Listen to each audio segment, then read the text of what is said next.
علماء سلف کی کچھ مزاحیہ اور دلچسپ جوابات۔ ایک شخص نے امام شیبی رحمۃ اللہ تعالی علیہ سے داڑھی پر مسح کرنے کا مسئلہ پوچھا تو انہوں نے فرمایا انگلیوں سے داڑھی کا خلال کر لو۔ وہ شخص بولا مجھے اندیشہ ہے کہ داڑھی اس طرح نہیں بھیگے گی۔ تو امام شیبی رحمۃ اللہ علیہ نے جواب دیا پھر ایک کام کرو، رات کو ہی داڑھی کو پانی میں بھگو دو۔ ایک شخص نے امام شیبی رحمۃ اللہ علیہ سے پوچھا کیا حالت حرام میں انسان اپنے بدن کو کھجلا سکتا ہے؟ انہوں نے فرمایا ہاں کھجلا سکتا ہے۔ وہ شخص بولا کتنا کھجلا سکتا ہے؟ تو امام شیبی رحمۃ اللہ علیہ نے جواب دیا جب تک ہڈی نظر نہ آنے لگے۔ ایک آدمی نے قاضی ابو یوسف رحمۃ اللہ علیہ سے پوچھا پستے کا حلوہ زیادہ مزیدار ہوتا ہے یا بادام کا؟ قاضی صاحب نے فوراً جواب دیا معاملہ انصاف کا ہے اور میں فریقین کی عدم موجودگی میں فیصلہ نہیں کر سکتا، دونوں کو حاضر کیا جائے تو بتاؤں گا۔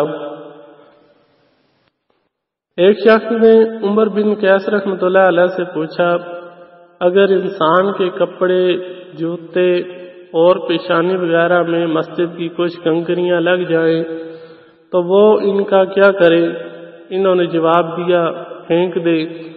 وہ شخص بولا لوگ کہتے ہیں وہ کنکریاں جب تک دوبارہ مسجد میں نہ پہنچائی جائیں تب تک چیختی رہتی ہیں۔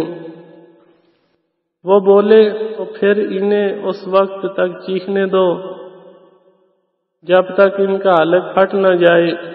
وہ شخص بولا سبحان اللہ، بھلا کنکریوں کا بھی کہیں حلق ہوتا ہے؟ انہوں نے جواب دیا پھر بھلا وہ چیختی کہاں سے ہیں؟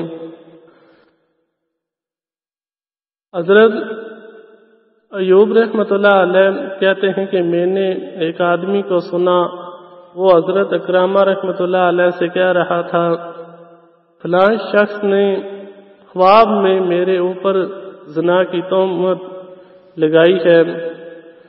حضرت اکرامہ رحمۃ اللہ علیہ نے جواب دیا تو تم بھی اس کے سائے کو 80 کوڑے لگا دو۔ امیش رحمۃ اللہ علیہ کے ایک شخص نے امام شیفعی رحمۃ اللہ تعالی علیہ کے پاس آیا اور پوچھا ابلیس کی بیوی کا کیا نام ہے؟ انہوں نے جواب دیا میں اس کی شادی میں شریک نہیں ہوا تھا۔